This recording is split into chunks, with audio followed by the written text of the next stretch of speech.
10 p.m. In a hospital hallway reeking of disinfectant, an elegant woman stumbled against the wall, lips trembling. "Please, just make it fast." A nurse brushed past. "No appointment? Then wait." She lost her balance and collapsed. Logan Pierce, mopping the floor, immediately knelt down. He took off his jacket and wrapped it around her shoulders. When she looked up, her panicked eyes reflected the name tag on his uniform. He froze. That was CEO Elena Hart, the woman the entire city had been searching for over the past 48 hours. Type honor if you believe dignity always deserves respect. Logan Pierce was 34 years old, a single father working the night maintenance shift at St. Augustine Hospital. During the day, he fixed cars at a small garage. At night, he came here to make enough money to support his 7-year-old son, Evan. His past: he'd been a medic in the Army. Left the service after his wife died from a misdiagnosis at a different hospital. He carried the guilt of knowing medicine but not being able to save the person he loved. Because of that trauma, he chose to work behind the scenes. Maintenance, fixing pipes, electrical systems, air conditioning. He avoided the ER as much as possible. Tonight, the hospital was overwhelmed. A highway accident had filled every bed. Doctors and nurses were stressed, short-tempered. Understandable, really. Logan heard the thud, saw Elena fall. His medic reflexes kicked in instantly. He forgot he was just the guy who mopped floors. He checked quickly. Rapid pulse, cold hands, purple bruising around her wrist, scuffed heels. Consistent with someone who'd been running, someone who'd been grabbed. The nurse dismissed her, thinking Elena was some rich woman demanding special treatment, while the hospital was at capacity. Logan understood their pressure, but he couldn't accept leaving a patient collapsed on the floor. He used his voice, low, clipped, military efficient. "She has signs of trauma, unstable blood pressure. If she passes out in the hallway, you'll waste more time dealing with it." The nurse reluctantly let her lie on an empty observation bed. The authentic touch. Logan pulled out his personal first aid kit from his locker. It had his late wife's handwriting carved on it. Elena saw it, realized he wasn't just some uncaring janitor. He was someone who truly lived in the medical world. When asked for her name to enter records, Elena hesitated, used a fake name. Mila. It showed she was afraid of being identified, not acting like a diva. Logan recognized that fear, but he didn't push. He only said, "Whoever you are, you still have the right to be treated here." On the waiting room TV, the news crawl read, EO Elena Hart, missing for 48 hours, suspected connection to $40 million financial scandal. Logan glanced at the TV, looked back at the face on the bed, connected the dots. Mila equals Elena, but he didn't say it out loud. Let her keep the small bit of control she had left. Elena whispered, staring at the ceiling, "If they find me here, it's over." Logan answered with something that would open Act 2. "Maybe it's time you stopped running alone." Elena's eyes met his. For the first time in days, she saw something other than judgment.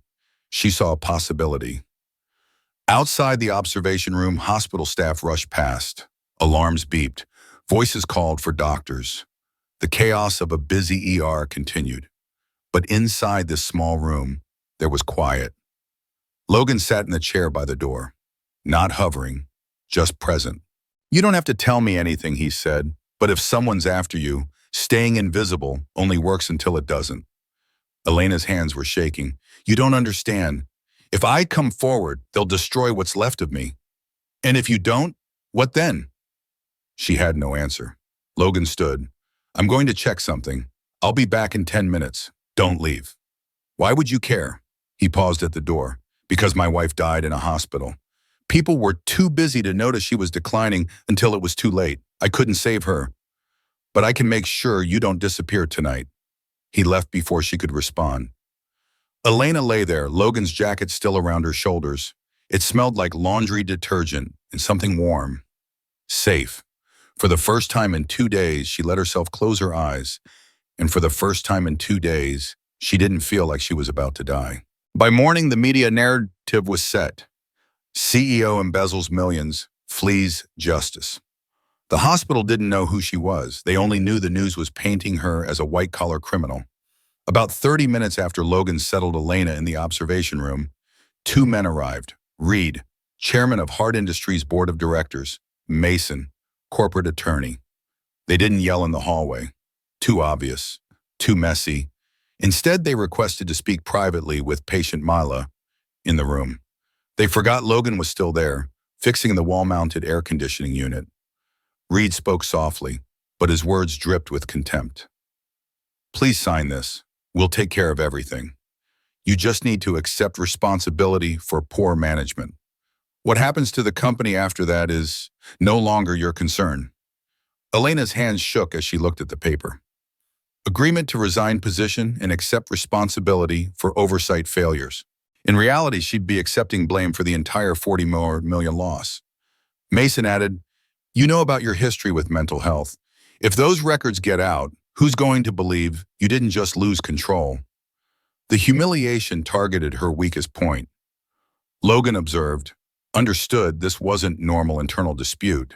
This was coercion of someone in a vulnerable state. The retention spike came when Reed dropped one line that made the room go silent. "If you don't sign, next time we can't guarantee you'll just fall down some stairs." Elena went rigid. That sentence confirmed she hadn't imagined the violence she'd experienced before.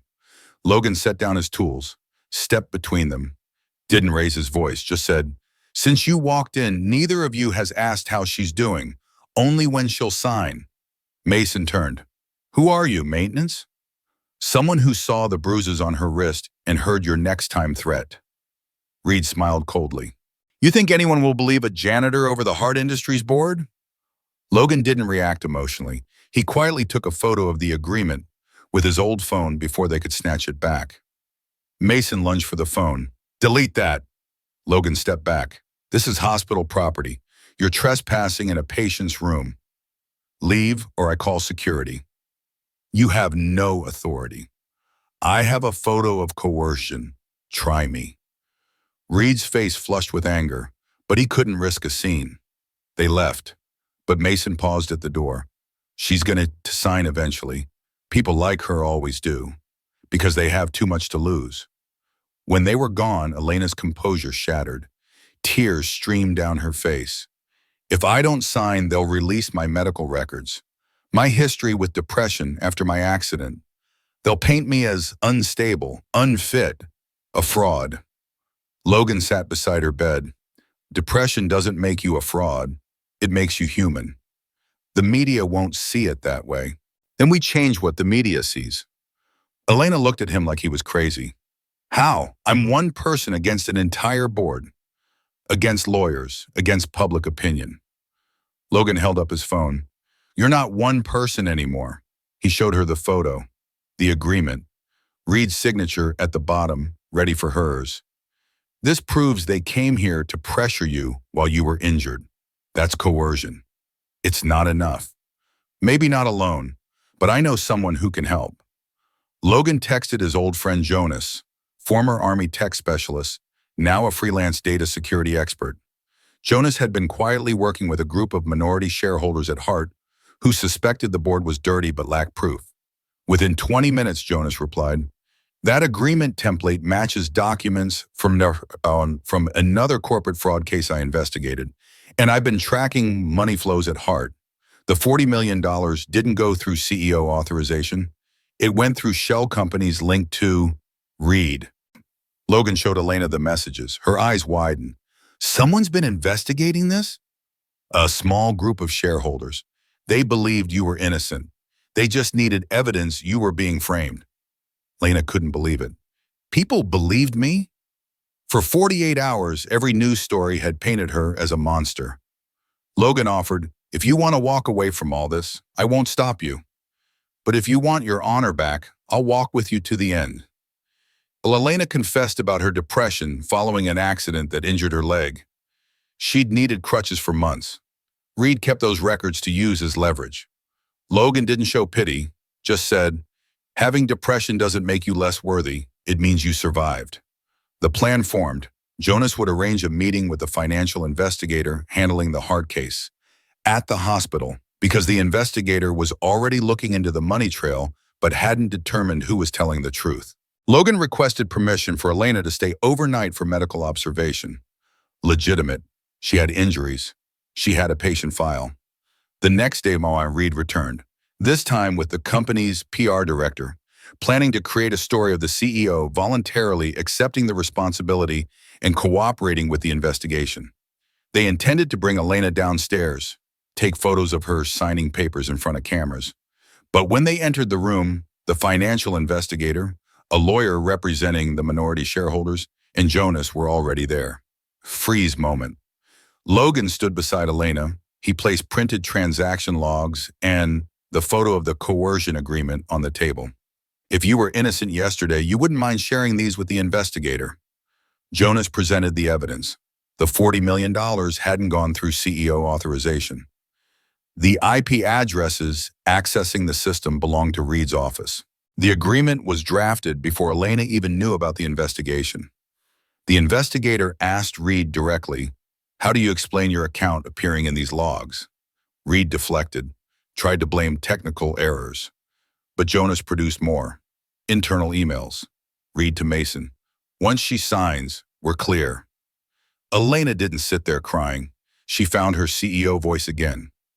"This isn't about positions anymore. This is about who used my name to bury $40 million. The investigator announces Reed's assets would be temporarily frozen. The board would be summoned for clarification. Elena was asked to remain as acting CEO to ensure company operations continued. Because if she was removed, only the people with signs of fraud would hold power. The truth didn't emerge all at once. It started with fragments. Source: CEO Hart was coerced into signing liability agreement. New investigation focuses on board chairman. Social media users were skeptical at first, but when hallway security footage leaked, showing Reed grabbing Elena's arm, public opinion began to shift. She was pulled. She didn't fall on her own. The hospital became the middle ground where staff witnessed the truth, not a CEO making noise, but other people coming to pressure her in the middle of the night. The nurse who dismissed Elena approached her quietly. "I'm sorry, we got so used to wealthy people making demands. We forgot not everyone fits that mold." Elena accepted the apology with grace. "You were doing your job under pressure. I understand." But the vindication felt hollow, because the damage was done. Her name had been dragged through every news outlet for 2 days. Logan's son, Evan, made her a drawing. Elena sitting on a hospital bed, leg hurting, but wearing Logan's jacket, written in a child's handwriting. "Safe here." Elena laughed through tears. That old, wrinkled jacket had become the symbol of the rare safe zone in her life. Hart Industries held a press conference. Elena didn't play the weeping victim. She stood behind the podium and calmly explained the process of how she'd been coerced, how she'd been wrong to stay silent for too long. When a reporter asked, "Who was the first person to believe you?" Elena answered, "A single dad mopping floors at a hospital. The only person who didn't care that I was a CEO. He just asked, 'Are you in pain?'" Cut to the hospital. Logan was fixing a light fixture, heard it on the TV, and turned red with embarrassment. Evan laughed, "Dad, you're on TV." But the story was bigger than one press conference. Jonas's investigation went deeper. With Elena's cooperation and the investigators' authority, they accessed Hart's full financial records. The $40 million had been siphoned through a complex network of shell companies, all authorized by Reed. Some transactions dated back 3 years. "He's been stealing from the company for years," Jonas explained to Logan. "He just waited for the right moment to pin it all on Elena." Why her specifically? Because she was vulnerable, young CEO, history of health issues, easy to discredit, and she was actually good at her job, which threatened his control. Logan sat in the hospital break room processing this, so he tried to destroy her just to cover his own tracks. That's what people like Reed do. They don't just steal, they annihilate anyone who might expose them. The evidence was overwhelming. Transaction records, email chains, recorded phone calls where Reed discussed managing the Elena problem. Within a week, Reed was arrested. Mason, the attorney, was disbarred for his role in the coercion. Three other board members who'd been complicit resigned, and Elena was reinstated as CEO with full authority. But the internal battle wasn't what captured public attention. It was the small moments that went viral. A photo of Logan's jacket draped over Elena's shoulders in the hospital. Evan's drawing, which Elena posted on social media with the caption, "Sometimes safety comes from the most unexpected places." A short video interview where Elena said, "The man who saved me didn't ask for my credentials. He just saw someone who needed help." The comments flooded in. This is what real integrity looks like. We need more people like Logan Pierce in the world. She was judged by everyone except the one person who actually looked. Logan tried to stay out of the spotlight. He didn't want attention, didn't want to be called a hero. But Evan was proud. He told his classmates, "My dad doesn't just clean floors, he helps people." The teacher asked Evan to share the story with the class. Evan stood up, holding his drawing. "My dad says everyone deserves respect, even if they're on the floor, even if they can't tell you who they are, because we're all people first." The teacher filmed it, posted it online. It got 2 million views. 7-year-old explains dignity better than most adults. Lena saw the video, cried, called Logan. "Your son is wiser than half my board." Logan laughed. "He just repeats what I tell him." I had to learn it the hard way. How? By losing someone I couldn't save, and realizing the best way to honor her is to show up for the people I can. Elena was quiet for a moment. Then, "I want to offer you a position. Internal security consultant for Hart Industries. Part-time, flexible hours so you can still be there for Evan." "Elena, I'm not qualified." "You spotted coercion. You documented evidence. You trusted your instincts when everyone else looked away. That's exactly what we need." Logan hesitated. "Can I think about it?" "Take all the time you need." But he already knew his answer. 3 days later, Logan accepted, not because of the money, though it was significantly more than mopping floors, but because it felt like stepping back into purpose. His first day, he walked into Hart Industries headquarters. Glass towers, expensive art, people in designer suits. He wore jeans and a button-down shirt, felt completely out of place, until Elena met him in the lobby. "Welcome back to the world of saving people," she said with a smile. "I never left, just changed locations." She showed him his office, small but comfortable, a window overlooking the city. On the desk was a framed copy of Evan's drawing. Logan picked it up. "You kept this?" "It reminds me that safety isn't about power or money. It's about people who care." Logan set it back down carefully. "I'll try to live up to that." "You already do." As Elena left, Logan sat in his new chair, looked out at the city. He thought about his wife, about the hospital where she died, about the guilt he'd carried, and he realized something. He couldn't save her, but he could honor her by saving others. Not with medicine this time, but with presence, with witness, with the refusal to look away. His phone buzzed. Evan's school. "Mr. Pierce, Evan wanted us to tell you he's proud of you."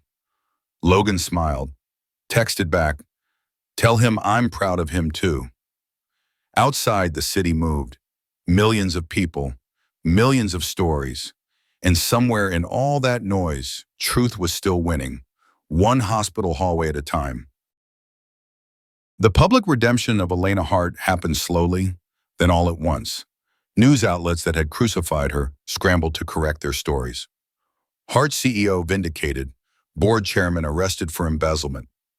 The single dad who saved a CEO and changed everything. Interview requests poured in, for Elena, for Logan, even for Evan. They all declined. "The story's been told," Elena said in a brief statement. "Now I just want to do my job." But the community wouldn't let it go quietly. The hospital staff organized a small gathering. Nothing fancy, just coffee and donuts in the break room. They invited Logan and Evan. When they arrived, the entire night shift staff was there. Doctors, nurses, security, janitorial staff. The head nurse, the same one who'd dismissed Elena, spoke first. "Logan, we owe you an apology, not just for how we treated that patient, but for how we've treated you. You've worked here for 3 years. We never asked about your background. Never saw you as anything more than maintenance. Logan shrugged. I didn't need you to see me differently. I just needed to do my job. But that's the point, a young doctor added. You did more than your job. You saw something wrong and you stood up. Most of us just walked past. You were busy saving lives. I wasn't. You saved one that night, the head nurse said, and you reminded us what we're supposed to be doing. Seeing people, not just patients, not just cases, people. They gave him a plaque. Cheap, probably made at a print shop. It read, "To Logan Pierce, for seeing what others missed." Evian beamed with pride. Logan felt awkward, but touched. Thank you, but honestly, I just did what anyone should have done. That's the problem, the head nurse said. Most of us don't. After the gathering, Logan and Evan walked through the hospital hallways, the same hallways Logan mopped every night. But now people smiled at him, nodded, acknowledged him. It felt strange. Dad, why are people being so nice now? Evan asked. Because they know my story now. But you were the same person before. Logan stopped, knelt down to Evan's level. You're right, and that's the lesson. People shouldn't need to know your story to treat you with respect. They should just do it because you're human. So why do they need a story? Because most people forget. They get busy. They stop seeing. Sometimes it takes a big moment to remind them to look. Evan thought about this. So you reminded them? I guess so. Cool. They continued walking. Hard industries also changed. Elena implemented new policies, whistleblower protections, financial transparency, third-party audits. But more importantly, she changed the culture. She started having lunch in the cafeteria, sitting with junior staff, asking about their lives. She learned names, backstories, struggles. I forgot what it's like to be invisible, she told Logan during one of their meetings. Those 2 days on the floor of that hospital reminded me. I won't forget again. Logan helped implement a program. Former military personnel were given priority consideration for positions at heart. Not pity hires, real positions matched to their skills. We have medics working as safety officers, engineers working in operations, leaders working in management, Logan explained in a company-wide email. They served their country, now they serve this company, with the same honor. The program went viral. Other companies started copying it. Elena was invited to speak at a business conference.